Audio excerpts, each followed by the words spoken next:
नमस्कार। इस अंक में आप सभी का बहुत बहुत स्वागत है। पिछले कुछ महीनों से हमारे देश में चुनाव आयोग द्वारा मतदाता सूची में सुधार की प्रक्रिया तेजी से चल रही है। चुनाव आयोग द्वारा मतदाता सूची में जो इस बार सुधार की प्रक्रिया चला रहा है उसे SIR का नाम दिया गया है, अर्थात स्पेशल इंटेंसिव रिवीजन। आखिर चुनाव आयोग ऐसा क्यों कर रहा है? चुनाव आयोग का यह कर्तव्य है कि वो समय समय पर मतदाता सूची को ठीक किया जाए, उसे करेक्ट किया जाए। उस मतदाता सूची में से बहुत सारे मतदाता जो अब इस दुनिया में नहीं है, उनके नामों को हटाया जाए। बहुत सारे मतदाता एक जगह से दूसरे जगह पलायन कर गए हैं और बहुत लोगों का मतदाता सूची में नाम कई जगह है। ऐसे में चुनाव आयोग का यह एक मुख्य कार्य है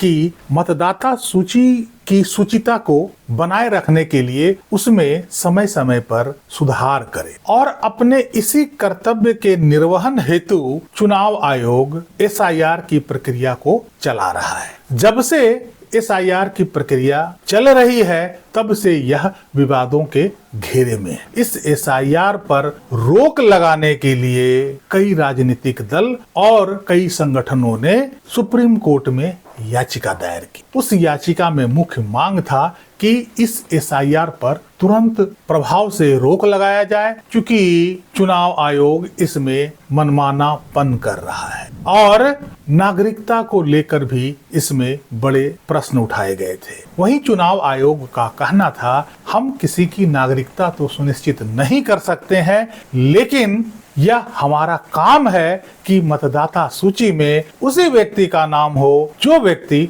भारत का नागरिक हो। इस मामले में और भी बहुत सारे तर्क थे। इस मामले की सुनवाई कर रहे थे सुप्रीम कोर्ट के मुख्य न्यायाधीश जस्टिस सूर्यकांत और justice Joy Mallya Bagchi. Supreme court ने इस मामले को सुनने के बाद SIR पर तो रोक लगाने से इनकार कर दिया। कहा कि चुनाव आयोग का यह अधिकार क्षेत्र की बात है और मतदाता सूची में सुधार करना चुनाव आयोग का एक प्रमुख कार्य है। उसे समय समय पर अपडेट करना, उसमें सुधार करना, यह चुनाव आयोग के अधिकार में आता है। लेकिन सुप्रीम कोर्ट ने यह भी कहा कि चुनाव आयोग को यह कार्य संवैधानिक और लोकतांत्रिक तरीके से करना होगा। चुनाव आयोग के पास ये शक्तियां असीमित और अनियंत्रित नहीं है। चुनाव आयोग कहीं भी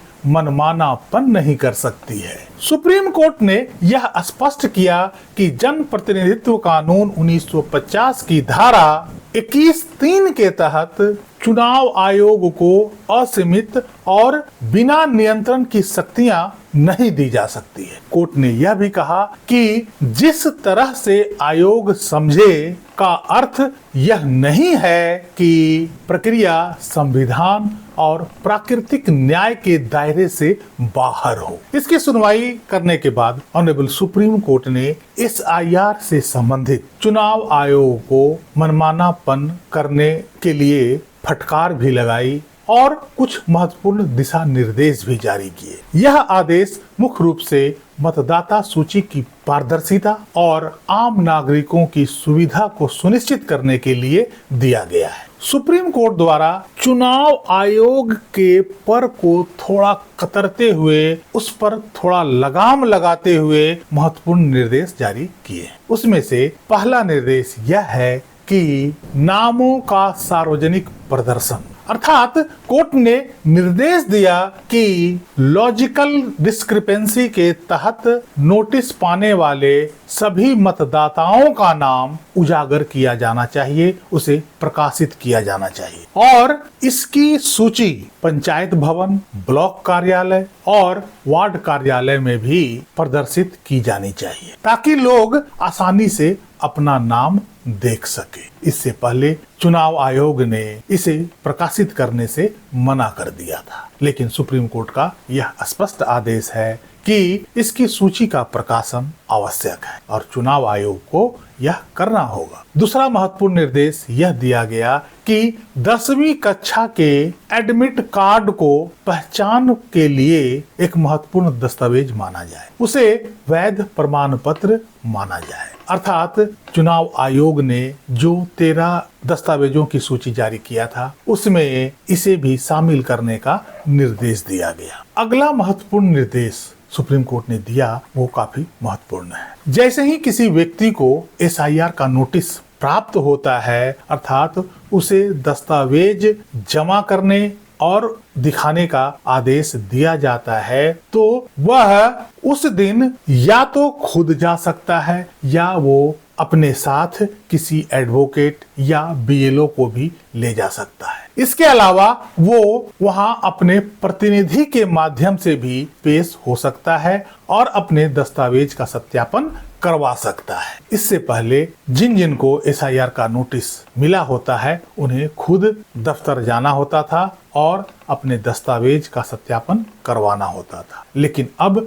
वे सभी व्यक्ति अपने साथ किसी एडवोकेट को या BLO को या केवल अपने प्रतिनिधि को भी वहां भेज सकते हैं। इससे नागरिकों को बड़ी सुविधा महसूस हुई। आमतौर पर दस्तावेज सत्यापन के लिए 10 दिन का समय दिया जाता है, लेकिन ऐसा भी होता है कि उस 10 दिन के दरमियान यदि आप अपने क्षेत्र में नहीं हैं, क्षेत्र से बाहर हैं या किसी कार्य में व्यस्त हैं, तो आप अपने प्रतिनिधि को भी भेज सकते हैं। अगला निर्देश सुप्रीम कोर्ट ने दिया है कि प्रक्रिया में पारदर्शिता लाना होगा। सुप्रीम कोर्ट ने कहा कि मतदाता सूची से नाम हटाना कोई सामान्य प्रशासनिक कार्य नहीं है, क्योंकि इसके गंभीर नागरिक परिणाम होते हैं। इसलिए चुनाव आयोग द्वारा किया जा रहा यह पूरी प्रक्रिया पारदर्शी और प्राकृतिक न्यायों के अनुरूप होना चाहिए। हर व्यक्ति को अपनी बात रखने का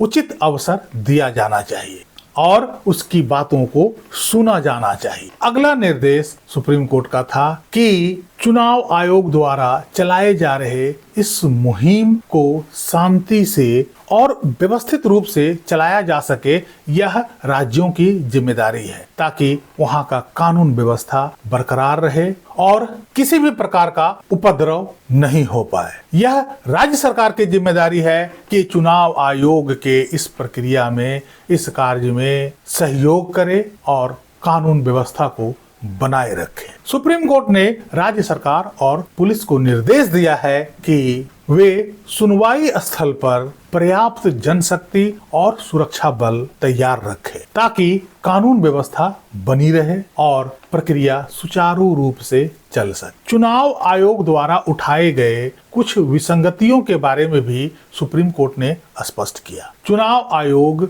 ने कोर्ट को बताया कि कुछ राज्यों में, खास करके पश्चिम बंगाल में, कुछ ऐसी विसंगतियां पाई गई है जिसमें एक ही माता पिता से 40 से लेकर 200 बच्चों का नाम दर्ज किया गया है। ऐसी विसंगतियों के बारे में कोर्ट ने कहा कि इसे सख्ती से निपटा जाना चाहिए और इस पर गहन जांच भी किया जाना चाहिए। बिहार के इलेक्शन से पूर्व भी SIR की प्रक्रिया चली थी और वहां पे लगभग 65 लाख मतदाताओं का नाम मतदाता सूची से हटाया गया था। उस समय भी यह SIR का मामला बहुत तूल पकड़ा था, लेकिन चुनाव आयोग द्वारा हटाए गए उन 65 लाख लोगों में से किसी ने अभी तक यह नहीं कहा कि मैं इस क्षेत्र में हूं और मेरा नाम हटाया गया है। अर्थात कोई भी वैध मतदाता बिहार में नहीं मिला जिसका नाम मतदाता सूची में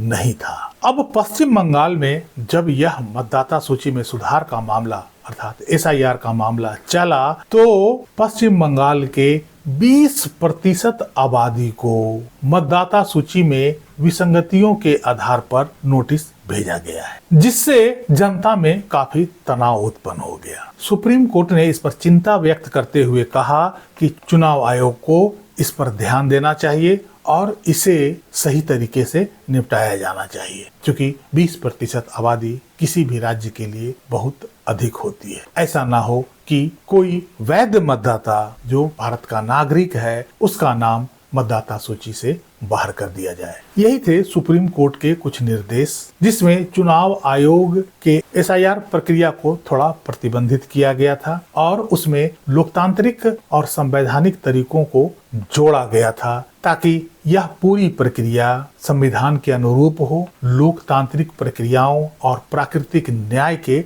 अनुरूप हो। इस अंक में यहीं तक।